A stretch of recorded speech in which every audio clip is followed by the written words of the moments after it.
দরদ দেখেছো? ভালো লেগেছে? That's great man. রুবি আশিরা আবার দেখেছো? আবার দেখবে? That's great. আমাদের শিল্পীদের এটাই হচ্ছে খুব ভালো লাগার। ইনফ্যাক্ট আমার তো খুব ভালো লাগার। ইনফ্যাক্ট আমি তো সিনেমা হলেও কখনো খুব একটা যাই না শুধু একটা কারণে, বিকজ আমি কাজটা খুব দরদ দিয়েই করি। আমি অল্প সিনেমা করি, খুব দরদ দিয়ে কাজটা করার চেষ্টা করি, এবং আমি চাই যে আমি যদি হলে যাই, আমি অনেক সময় দেখেছি যে আমি বসে আছি, আশপাশ থেকে সবাই ওই দিকে না দেখে এই দিকে দেখছে। বাট আমার তখন মনে হয় যে আমার সিন তো মিস করে ফেললো, ভাই এই জায়গায় তো আমি ফাঁকি এক্সপ্রেশন দিয়েছি, ভাই সামনে দেখো এই দিকে ওই দিকে দেখো। এমন অবস্থা থেকে আর যাওয়া হয় না, বাট এবার দরদ দেখতে যাবো, প্রতিছবি দেখতে যাই, স্পেশালি দেখতে যাই, আর সবসময় চেষ্টা করি যে সবার শেষে মুখের কোনায় নিয়ে বসে থাকার, আর মানুষের দিকে তাকানোর। কেমন হচ্ছে? ভালো লাগছে অনেকদিন পর এই যে সামনে এত ক্যামেরা, আবার এত ভালোবাসার মানুষদের দেখছি, বিকজ জীবনের প্রথম দিন থেকে এখন পর্যন্ত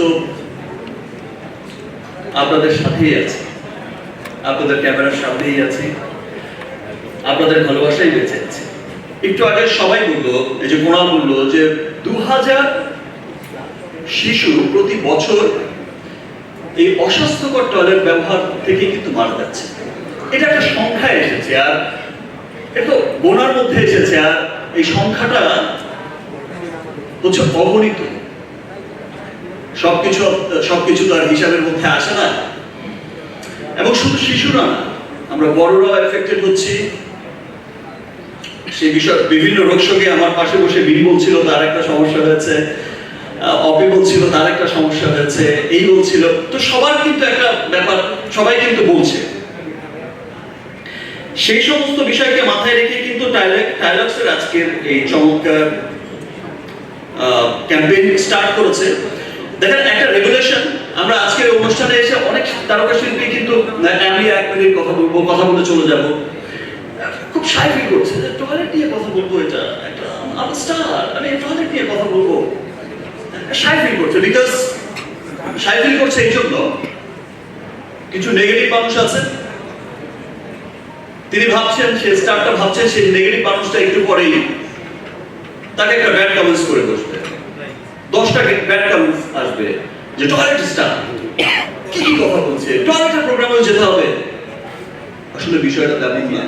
আপনারা দেখেছেন কিছু বছর আগে ইন্ডিয়াতে, আমাদের পার্শ্ববর্তী দেশে, একটা বিশাল দেশে, বলিউডের মতো একটা ইন্ডাস্ট্রিতে অক্ষয় কুমার যখন টপ ফর্মে ছিল, চূড়ায় ছিল, সেই টপ ফর্মে থাকাকালীন সময়ে তার একটা সিনেমা বানিয়েছিল টয়লেট, এবং সেই সিনেমাটি কিন্তু সেই বছর বক্স অফিসের বিগ হিট একটা সিনেমা ছিল, এবং সেটা দিয়ে একটা রেগুলেশন ক্রিয়েট হয়েছিল।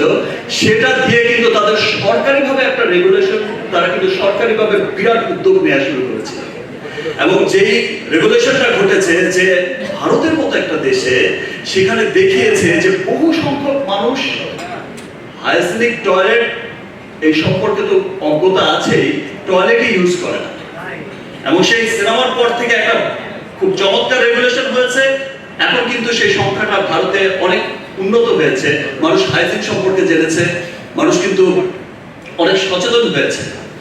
তো আজকের এই যে রেগুলেশনটা শুরু হয়েছে, আজকের এই ক্যাম্পেইন, টাইলক্সের এই ক্যাম্পেইনের মধ্য দিয়ে, এটা একটা মহতী উদ্যোগ। আমাদের দেশেও কিন্তু অনেক মানুষ আছেন